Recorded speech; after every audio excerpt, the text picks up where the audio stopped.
Anyway, ito po yung sinasabi kong card. So, ordinary card lang po yan. It's not an autograph card na pinirmahan ni Tim Duncan, supposedly.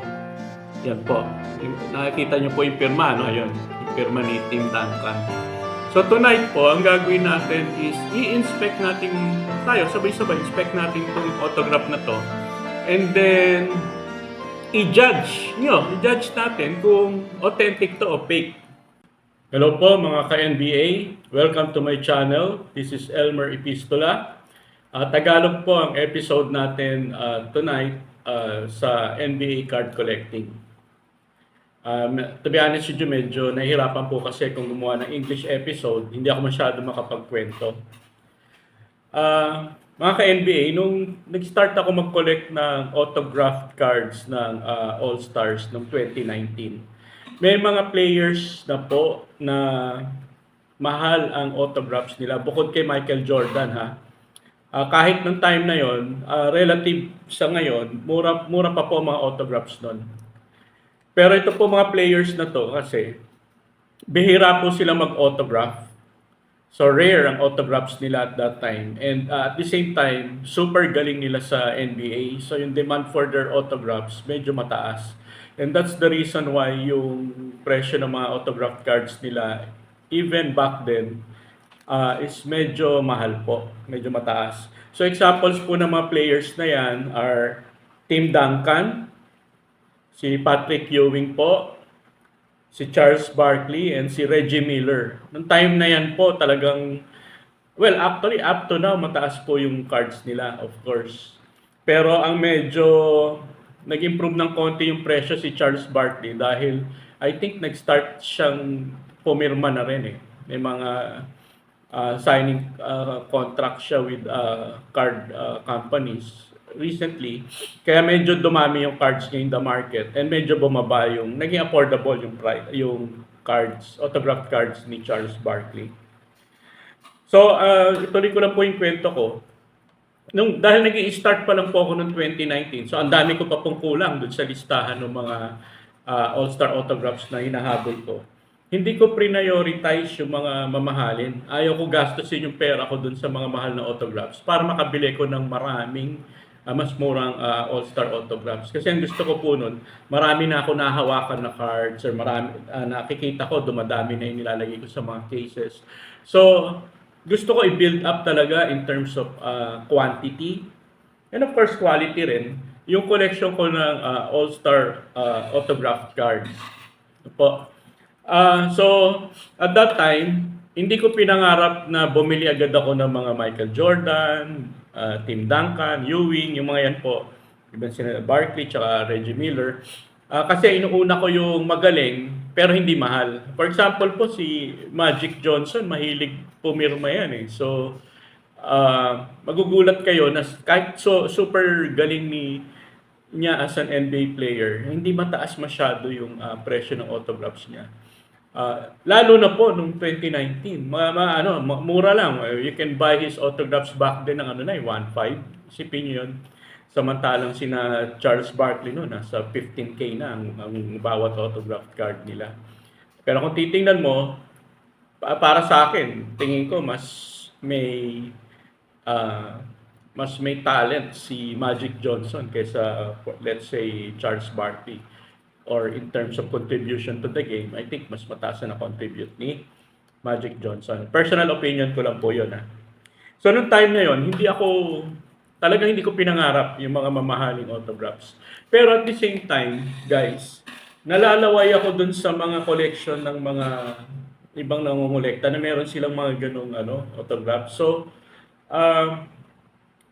minsan, naisip ko paano kaya ako makakabili ng autographs dito sina Duncan, Ewing. Kasi I really feel na pag wala yung mga autographs nila doon sa collection ko, hindi kompleto. Kasi mga manulupit na all-star players to, tapos wala ka ng autographs nila. So isang solution na in-explore ko noon is bibili ako ng in-person autograph cards. And then, ipapa-authenticate ko sa PSA DNA. Yan po yung isang company na nag-authenticate ng mga autographs. Ah, Ganito, kwento ko lang guys. Ngayon kasi, marami kayong mabibili na autograph cards na yung card manufacturer na mismo ang nag-guarantee na authentic yung autographs. Pag yan ang binili mo, safe ka na. Everybody else will consider yung autograph ng card mo as authentic. Wala, hindi na pinag-uusapan yun. Ngayon, isa pa, kung halimbawa wala naman nung ganung card company guarantee, pwede rin yung authenticated ng professional authenticators tulad ng PSA or Beckett. Pwede kang magkaroon ng autograph, papa-authenticate mo, guys. So yun ang dalawang ways to prove na well, more or less authentic yung ano mo, yung autograph dun sa card mo.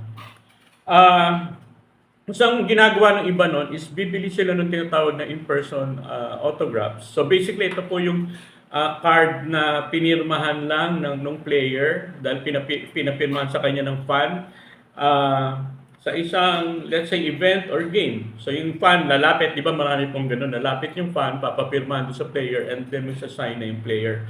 So these are called in-person autographs. Ngayon, ang problem sa in-person autographs is yung nagpapirma lang ang nakakaalam na talagang authentic yon, di ba? Kasi siya lang yung nakakita nung pagpirma mismo eh. So, normally, yung in-person autographs po, una-una mababa ang presyo niyan sa market. Pangalawa, halos hindi yan pinapatulan ng mga seryosong collectors. Well, yun ang reason kaya mababa yung price niya. No po? Pero may solution po para tumaas yung price niya. Yun po yung sinasabi ko. Isasubmit nyo siya to PSA DNA for authentication.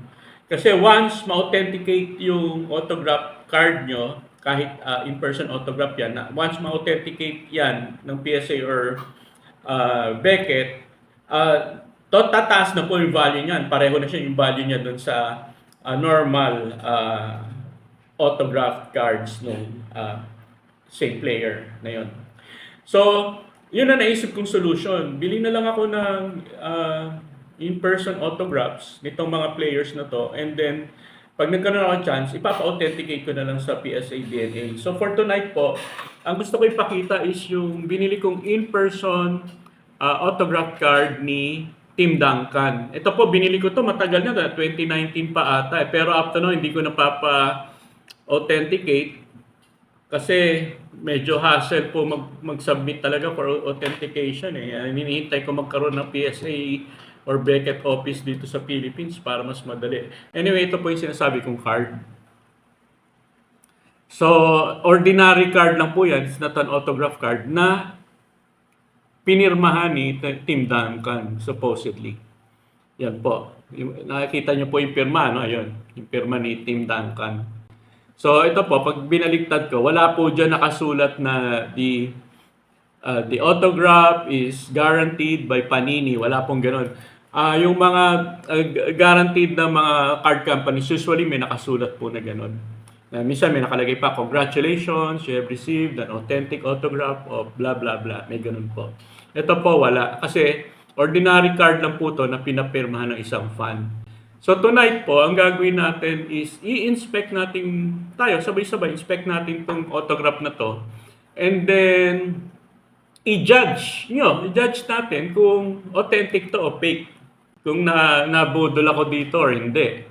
And the way to do that, guys, is to compare it to known authentic autographs of the player. Ganun lang naman ginagawa ng PSA DNA, kumukuha sila ng authentic autographs ng mga players, kino-compare nila yung pinapa-authenticate dun sa mga authentic signatures. Po, we will do that later. Pero bago po tayo mag-start, konting paalala lang po. Mamaya papakitaan ko kayo ng mga authentic autographs ni Tim Duncan. Mapapansin nyo, iba-iba, guys. And ang sabi ng experts, yun ang totoong nangyayari. Na every time pipirma ang isang tao, naiiba talaga. Subukan nyo, guys, pumirma kayo ng 20 pirma, wala dyan yung talagang eksaktong identical. Lalo na sila, hindi naman sila sabay-sabay yung pirma nila. Minsan pipirma sila today and then maybe next month. So talagang minsan nagkakaiba-iba. Of course, may mga players po na very consistent. yung dahil maganda yung pirma nila, laging pare-pareho. May mga ganun din po players. Pero hindi porke magkakaiba yung nakikita nyo signatures or autographs, hindi na sila authentic. In fact, mas authentic po yun, yung medyo may konting pagkakaiba. Sinasabi nga ng experts, pag merong ibinebenta sa inyong set of autographs, tapos yung autographs are exactly the same, very identical to each other, magduda ka na forger ang gumawa nun. Kasi pare-pareho sila dahil pre-practice. Isa lang yung style, pre-practice mabuti no ano, kaya identical lahat ng autograph. So, mas nakakatakot pa yun. Gusto ko lang i-point out yun ngayon, para naman hindi kayo magtaka pag nakita niyo yung mga autographs na authentic ni Tim Duncan kung bakit magkakaiba. And then, ang gagawin natin, side by side, papakita ko yung autograph na to, and then, decide nyo kung pasok siya dun sa patterns ng autographs na ginawa ni Tim Duncan. Okay guys, let's do this. So ito po yung autograph na gusto natin authenticate. Ito pong autograph sa gitna. Yan po yung nasa card na binili ko. Yan po yung in-person autograph. Ito naman pong mga lima sa kaliwa, yan po yung mga nakolekta kong authentic Tim Duncan autographs. Authentic po yan, either guaranteed or authenticated by PSA. Okay? So, pansinin nyo guys, yung gawin natin to part by part. Yung upper part muna ng autograph, ng IP autograph. Makikita nyo may mahabang stroke na ganun. And then, liliko siya para bumalik. And then, bababa siya na nakakurba. Lahat po ng mga autographs dito, meron pong ganun. Yung mahaba na stroke, tapos bababa ng pakurba. Pansinin nyo po. So, yan po isa sa mga distinctive features ng autograph ni Tim Duncan. Ang isa po pong hindi nawawala ay yung may dalawang parang guhit po na pababa, yung sa letter T ng Tim. And makikita nyo po yan sa lahat ng autographs dito sa kaliwa. Sana nakikita nyo yung cursor. Pero ayan, yung dalawang guhit na pababa, lagi rin po halos nasa autographs ni Tim Duncan yan. And then, ang susunod po na gusto ko i-point out is nakikita nyo itong UNC. Yan po, UNC. Doon po yan sa Duncan eh. Kung titingnan nyo, halos lahat ng authentic autographs may ganon, UNC. Yan po, pareho po itsura yung, yan po, yung letter N niya parang parang sombrero. Pero, in-note ko lang po, hindi po lahat ng Tim Duncan autographs, meron po niyan. Minsan, parang line lang yan eh. Minsan, nawawala yan eh. So, pero ako, sinwerte ako na may nakita akong ganyan. Tapos, maraming autographs niya. May ganyang very distinct na part. And then, yung next po is, nakita nyo po itong parang letter C sa buntot. Meron din po yan, karamihan ng autographs ni Duncan. Ito. Yan po, kita nyo. Iba-iba lang yung lugar pero basically may stroke siya na parang ganyan dun sa unahan ng autographs niya. Okay, and then last po is ito pong number 21 niya. May itsura rin po yan na very distinctive na kung titingnan nyo, yung 21 is parang dire-diretso yung stroke. Igaganon niya tapos biglang ibababa. Ganyan po yung stroke sa lahat dito. So, yan po. Tulad po na sabi ko, hindi sila, bawat part hindi naman identical eh. Pero ang dapat gawin is overall, titingnan yung karamihan ng mga autographs and then i-compare yung ino-authenticate kung papasok siya dun sa itsura ng mga autographs. Ako personally po, para po sa akin, I think medyo pumapasok po ito sa pattern ng pag-autograph ni Tim Duncan. Kaya ako po binili ito yung mga tiningnan ko eh. Ngayon, para lang magka-idea kayo, ito pong card sa kanan, baka nagtataka kayo kung ano yan. Yan po, isa po itong autograph ni Tim Duncan na in-authenticate ng PSA DNA. Pero kung titingnan nyo, guys, ang layo niya dito sa limang kinolekta ko. Kung titingnan nyo, mas malapit pa talaga yung autograph dun sa IP autograph card ko kaysa dito sa inauthenticate ng ng PSA DNA. Pero hindi ibig sabihin nun mali yung authentication ng PSA DNA kasi mas malawak yung library nila ng mga authentic Tim Duncan autographs Malamang yan, talagang may mga ganyang pirma si Tim Duncan in the past kaya nakapasa sa kanila.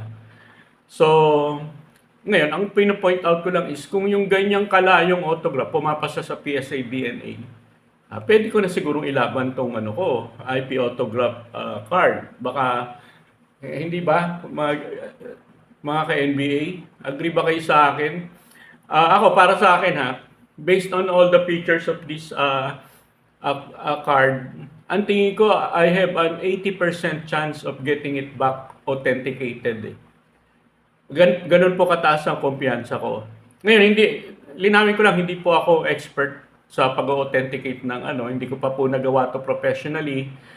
So, kung hindi po kayo nag-agree sa opinion ko, sana mag-comment kayo, sabihin nyo kung ano yung grade na binibigay nyo. Hindi ako masasaktan. Kasi makakatulong nga kayo sa akin dahil syempre kung halimbawa puro nakikita kong grade na binibigay nyo is less than 70, hindi ko na isasubmit to, makakatipid pa ako kaysa gumastos ako tapos babalik na sasabihin hindi cannot be authenticated. Pero kung sa tingin nyo, agree kayo dun sa rating ko na 80% chance na ma-authenticate to, maganda rin kung i-feedback nyo sa akin yun. Or kung professional grader kayo, magbigay din kayo ng inputs kung bakit hindi kayo nag-agree sa akin. Yun po, okay na okay po yun para sa kaalaman po ng lahat. So yun po yung humble personal opinion ko po tungkol dito sa IP card na binili ko noong unang panahon. Sana nag-enjoy kayo sa vlog ko tonight mga ka-NBA. Sana rin po mag-subscribe kayo sa channel ko. Maraming salamat po sa pakikinig ninyo. Have a pleasant evening.